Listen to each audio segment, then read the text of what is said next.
Indonesia adalah negara kepulauan dengan lebih dari 17.000 pulau. Dikenal dengan kekayaan alam dan budaya yang luar biasa.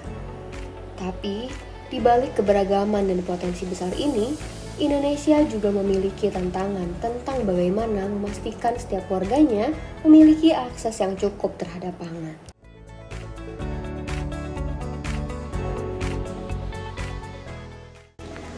Sekarang, mari kita beralih ke Provinsi Banten. Sebagai salah satu provinsi yang berkembang pesat, Banten tidak hanya dikenal karena sejarah dan industrinya, tapi juga menghadapi isu ketersediaan pangan. Seperti banyak wilayah lain di Indonesia, Banten harus memastikan bahwa pasokan pangan cukup untuk mendukung kehidupan warganya, terutama di tengah perkembangan pesat yang mengubah lahan pertanian menjadi kawasan industri dan pemukiman.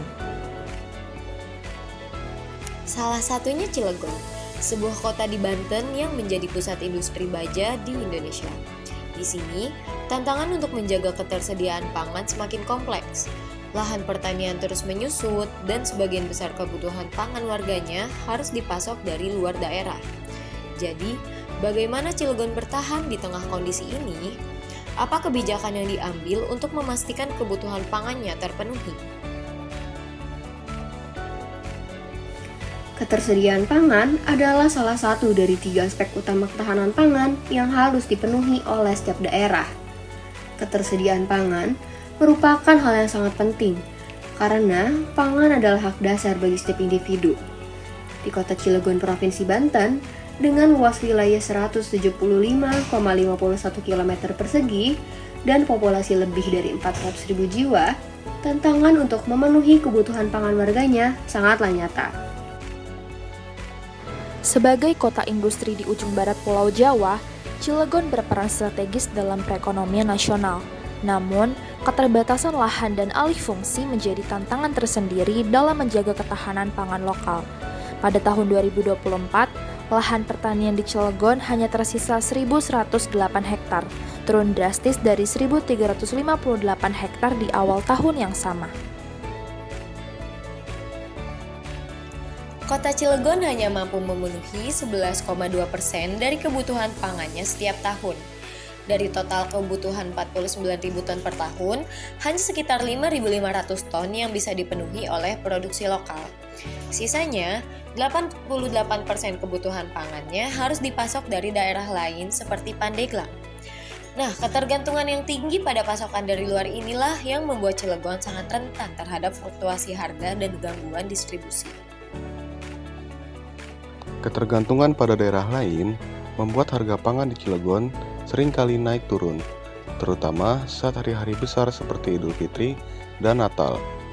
Peningkatan permintaan yang drastis ditambah dengan pasokan yang terbatas seringkali membuat harga bahan pokok melonjak tinggi, seperti yang terlihat pada komoditas beras, minyak goreng, dan gula. Selain tantangan dari sisi kemandirian di daerah lain, keterbatasan lahan juga menjadi salah satu isu utama di Cilegon. Banyak lahan pertanian yang dialihfungsikan menjadi kawasan industri dan properti, sehingga mengurangi kapasitas Cilegon untuk memproduksi pangan secara mandiri. Pemerintah Kota Cilegon telah menginisiasi berbagai program kebijakan, salah satunya adalah urban farming.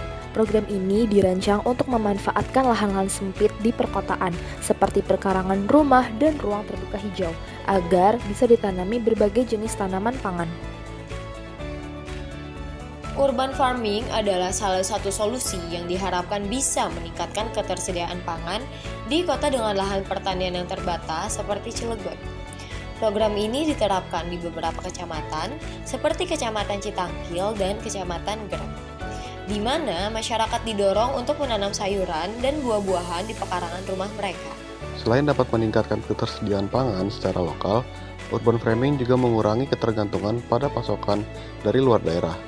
Dengan menambahnya produksi pangan dari rumah tangga, stabilitas harga pangan bisa lebih terjaga. Urban farming tidak hanya memberikan manfaat ekonomi, tetapi juga berdampak positif pada kesehatan fisik dan mental masyarakat. Aktivitas bercocok tanam dapat menjadi sarana untuk mengurangi stres dan meningkatkan interaksi sosial di antara tetangga. Selain itu, urban farming juga berkontribusi terhadap lingkungan dengan membantu mengurangi emisi karbon dan memperbaiki kualitas udara di perkotaan. Dengan semakin berkembangnya program ini, ketergantungan Cilegon pada pasokan pangan dari luar daerah diharapkan bisa berkurang. Meskipun saat ini produksi lokal baru memenuhi sekitar 11% dari kebutuhan, urban farming diyakini dapat meningkatkan angka tersebut dalam beberapa tahun ke depan. Faktor budaya, di mana masyarakat Cilegon sangat bergantung pada beras sebagai makanan pokok, menjadi salah satu hambatan dalam diversifikasi pangan. Oleh sebab itu, pemerintah terus mengedukasi masyarakat mengenai pentingnya mengkonsumsi pangan yang beragam, baik melalui kebijakan maupun program-program pendukung. Program seperti urban farming menunjukkan bahwa Cilegon dapat menciptakan solusi untuk masalah ketahanan pangan. Dengan keterlibatan aktif dari masyarakat dan dukungan penuh dari pemerintah, diharapkan Cilegon akan lebih mandiri dalam memenuhi kebutuhan pangannya di masa yang akan datang.